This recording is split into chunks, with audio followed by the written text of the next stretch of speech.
This is Curious Minnesota, a Star Tribune project that sends staff from the state's largest newsroom hunting for the answers to great questions we receive from you, our readers. We're here to answer everything you want to know about the state's people, places, and culture.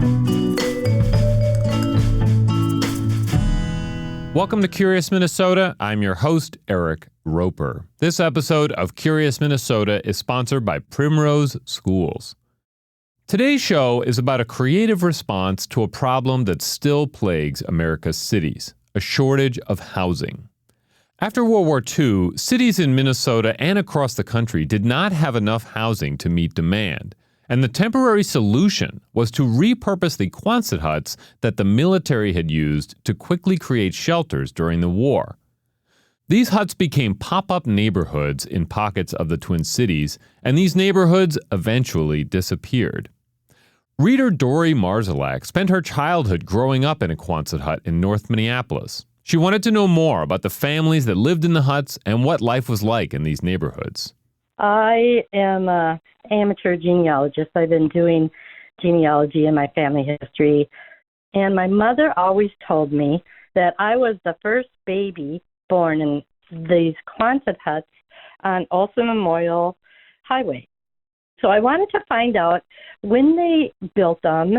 I was born in March of 47, and so I really wanted to see what the history was. But when I did my research, I really couldn't find anything. I found a lot about the ones with the University of Minnesota and in Hopkins. I've been following Curious Minnesota practically since it started, and I've really enjoyed it. So I thought, I'll just send in something and see what happens. Thanks to Dory for that question.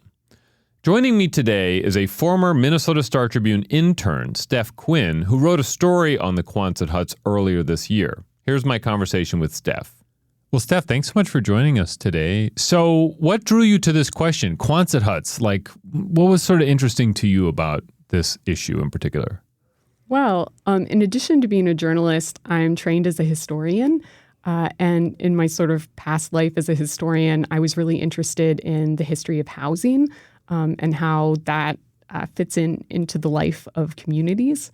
So the housing aspect of this really appealed to me. And Quonset huts seemed like a really good way to look at the social history of the Twin Cities at a particular point in time. Mm-hmm. And I also just liked the idea of talking with people whose lives were touched by these sort of unique architectural features. Right. Yeah, I mean, I think what's maybe most notable about it to me is that we're talking about neighborhoods that literally like were created and disappeared within like a decade or so, or roughly somewhere around there? Yeah, something around a decade. I think the first ones opened in Minneapolis in 1947 around Christmas. And by the early 1950s, Minneapolis was trying to encourage people to find alternatives. But I think in practice, it kind of happened throughout the decade that cities sold them off. So it was like this significant thing, and they were all over the place. And then and a lot of people, as we'll talk about, like who are still alive today, grew up in these things as young children, and then they were just like wiped away. So I mean, that kind of ephemeral neighborhood is an interesting concept, and I think maybe it was so notable about the story. Yeah. So a Quonset hut, we've all seen one of these, even if we didn't know what the name for it was. What is a Quonset hut? Describe it for us. It has a very unique shape, right? Yes. So imagine a cylinder. If you cut it in half from the top and sort of tilted it on its side, I think in one newspaper account, it was actually described as a half pipe sort of submerged partly in the ground. Mm-hmm. So they were these half cylindrical buildings made out of corrugated metal.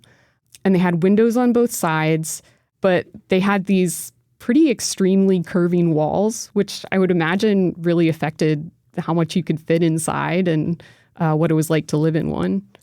Right. And it seems like the whole shape of it is sort of so that you can just have that water run off, like it's all kind of built in. You don't have to have a separate roof structure or something like that. I mean, the whole shape of it is just sloughing off water on the sides. Yeah. So these things become important during World War II, and that's why we end up with such like a bounty of Quonset huts back here at home later. But what is the significance? How does America get deep into Quonset huts? Yeah, well, during the Second World War, the U.S. Navy designed Quonset huts. They were named after the Naval Airfield at Quonset Point, Rhode Island. And they were modeled on an earlier British shelter structure. But the defining feature of them was that they were supposed to be able to be constructed by sailors really quickly. And the people building them didn't have to have previous construction knowledge. Mm-hmm. So, the idea was that you could build them really quickly, take them down really quickly, and there would be ready-made shelter. So, okay, fast forward after the war.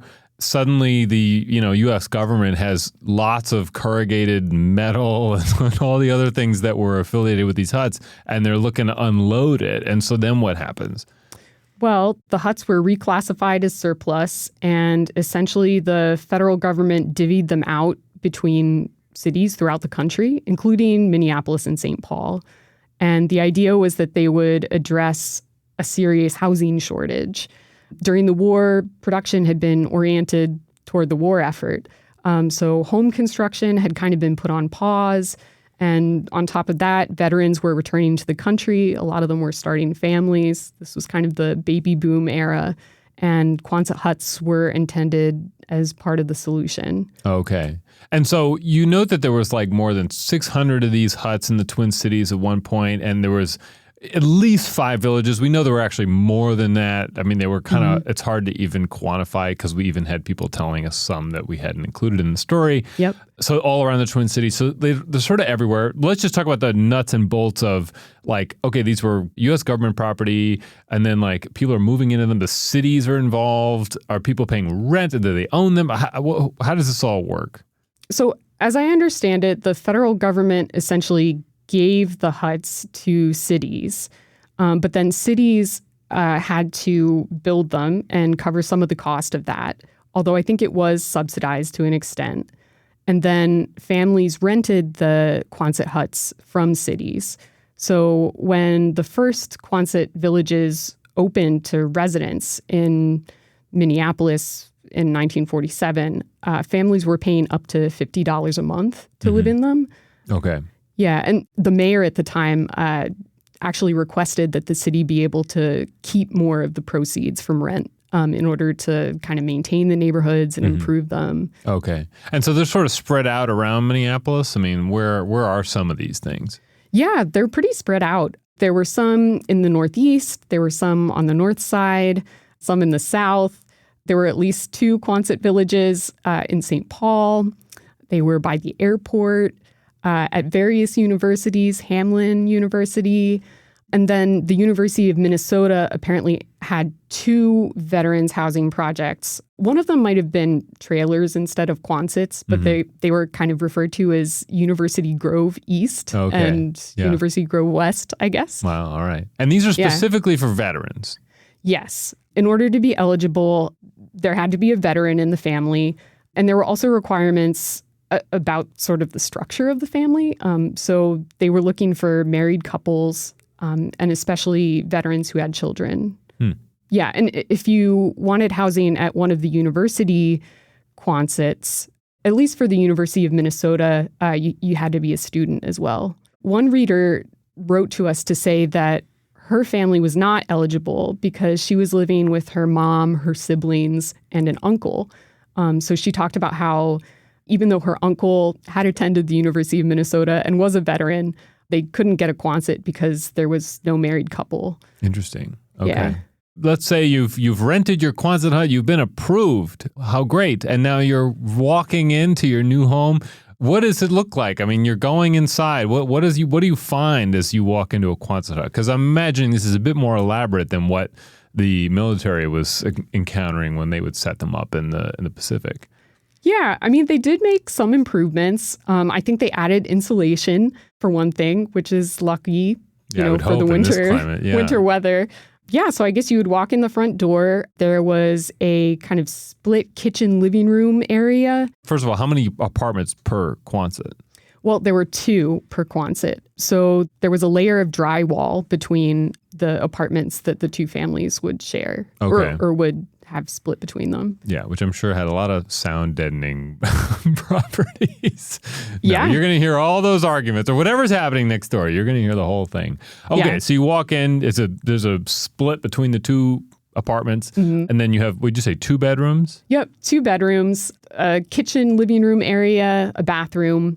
How big is the apartment? 480 square feet. Okay, so this is a small apartment. This is like almost a studio apartment, but it's not because it has bedrooms. Yeah, it's like imagine a studio apartment, but you're sharing it with, maybe a few siblings and your parents. Right. At least you have rooms. Yeah, even that's if there's true. like no sound, whatever. But yeah, at least you have something. Yeah. But these are intended to be short-term housing. I mean, this is not some permanent solution. Yeah. Actually, literally, they had an expiration date. So when Congress agreed to support this project, they originally said that it should only last 3 years. But the deadline for cities to kind of offload the housing and end these projects kept getting pushed back because there was still a lot of demand for affordable housing for families. Right. There's a quote here in the story from a veteran's wife who wrote into the Minneapolis Tribune, and she said, quote, "These places are temporary. They weren't permitted in nice locations. We can't buy and we can't stay here forever." So everybody's kind of acknowledging that it's a short-term thing. We'll be right back. At Primrose, our balanced learning approach means exploring academic skills and life skills, combining purposeful play with nurturing guidance from teachers, and setting children up for success in future classrooms. Learn more at primroseschools.com/TwinCities. And we're back. Okay, so people are moving into these huts. They, they're bare bones, but they're kind of getting by. What are these neighborhoods like? I mean, we have a picture on the top of the story. I mean, it's just rows and rows and rows of these Quonset huts. What does it look like to live in one of these neighborhoods? Well, in 1947, a Minneapolis Tribune columnist, George Grimm, visited one of the Quonset villages and kind of described what he experienced. He wrote about an unattractive mixture of mud, garbage cans, boxes, boards, and the sameness of the rows of metal shelters. And he even talked about how he had to use wooden boardwalks to cross the mud. Okay, because there's not really like sidewalks. I mean, this is all kind of bare bones out there. Yeah, at least not to begin with. Right, okay. People are getting by, and there's pictures on the story of like people sitting outside, and there's kids and there's families and whatever. And then there's sort of a tragedy that sort of puts a lot of scrutiny on this housing and how it's constructed. So what happened in 1949? Well, in February 1949, there was a fire in one of the Quonset apartments, and 3 young children died. So according to newspaper accounts from the time, the moms from the 2 households that shared the hut were together in one of the apartments making Valentine's Day cookies. And meanwhile, the kids were in the other apartment playing. And somehow a fire started. And tragically, the kids were not able to escape. There was an eyewitness account that was published in the Minneapolis Tribune talking about how the firefighters were struggling to get into the hut. Like through the metal, basically. Yeah. The eyewitness talks about how they were kind of like chopping at the side of the hut. And eventually, the question that this all raised was, why wasn't there a second exit? Because I think some city officials had said, like, well, it's easy enough to kind of kick through the drywall between the apartments. But right. I mean, that doesn't really help when you're, 5 years old. So there was all this outcry. The city inspected all of the Quonset huts, I think kind of to check for fire hazards and to advise people about how to avoid fire hazards. But then, people got kind of upset because they said, like, why are you blaming us? Like, why can't you make these houses more structurally safe? Okay. And so did they make some reforms? They did. I think they added second exits. Okay. There were doors between the 2 apartments eventually. Okay. Yeah. And so there's other issues like, you've got no laundry facilities. This also became kind of a complaint. I mean, it's funny. It's like this short-term housing, and then people are starting to realize like all of the sort of deficiencies, and yet there's a fondness for it. I don't know. It's confusing. But anyway, there's also no laundry facilities. So how did people like get by with that? Well, especially in the cold weather when you couldn't let things dry outside, people hung their laundry inside their huts. which I guess, could get kind of hectic inside. And this led to some complaints eventually? Yep. Women in one of the Quonset villages asked the city to provide indoor laundry facilities. Mm-hmm. Actually, the city originally had proposed providing childcare facilities, but the women said, no, laundry is our priority right now. Yeah, right. Yeah. But there were lots of applications. This was in high demand, which maybe illustrates sort of just how much of a housing crunch there was. But there was lots of applications coming in? Yeah, a lot. At sort of the peak demand, there were 3,000 applications. This is in Minneapolis? Yes, in Minneapolis. Because I think this was through the Minneapolis mayor at the time. Right. And that would be in a year. I think it was in 47 you mentioned in the story. Yep. In 1947, that was the peak when people were applying for the housing. It was 3,000 people. But even in the early 1950s, when the city was really starting to encourage people to find alternative housing, there were still several hundred applications that were outstanding. Yeah. So basically by the 50s, there's sort of this move of it's over. And the cities are we're getting out of the business of Quonset huts. How does that all take shape? It took a long time, and there was a lot of pushback from people who were living in the Quonset huts. And it was partly because it was difficult for people to find alternative housing. Right. There was still a housing shortage. Yeah. I can imagine it was very difficult to once you provide something like this, and people find it to be habitable, if not having its problems, unwinding something like that is, I would imagine, very difficult. People are comfortable where they are, or what have you. So this took a while. Yeah, it kind of happened throughout the 1950s. 1952 or so is when I started to see accounts of the city giving people a date when they had to move out. But then there was resistance to that. So they said, no, it's just that when people do leave, we won't fill the vacancies. But some of the Quonset huts, especially on the universities, were being used into the 1960s. Okay. But these ones that are not university related, what is the city doing with all these huts? They sold them. Okay. They actually advertised it in the newspapers. So St. Paul, the city of St. Paul, advertised them saying they would make good lake cottages, actually. Oh, okay. Yeah, which people did actually do, at least some of the time. Well, didn't we have a reader mention this or something like that? We did. Yeah, we had a reader actually send a photo of her family's lake cottage. Which is a Quonset hut. Yep. And it is a Quonset hut. Okay. Yeah. Cool. So speaking of that, at the end of the story, we did a call out sort of saying hey, do you have a Quonset hut story? Let us know. Mm-hmm. What did you hear from people on that? Well, I heard from a lot of people. People had lots of memories of kids in the Quonset neighborhoods. One person recalled how it was prime babysitting real estate because there were hundreds of kids. Another person talked about a relative who had a paper route that went through one of the villages and how it was kind of a pain to deliver to all the Quonset huts because they were so close together and there were so many of them. Right, yeah. But people had a lot of fond childhood memories. Right. Yeah, I can imagine. As you noted, there was this intentionality about having families with children there. So there must have been a lot of children there, which if you're a child is kind of cool, right? You've got all these people to play with, kids to play with and whatnot.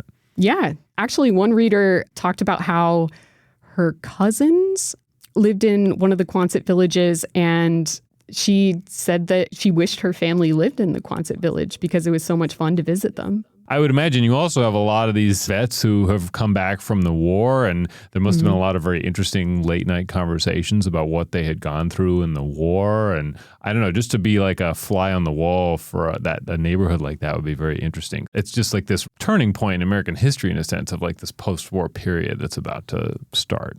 Yeah, it would have been fascinating to be a fly on the wall. Yeah. Well, Steph, thank you so much. Again, I don't know, Quonset huts, I was I don't know. I've seen them all around. I've never known what was so special about them. I think the story illustrated that they have a unique place, both architecturally in their functionality and also just in American history from a military standpoint and then from this sort of urban neighborhood standpoint.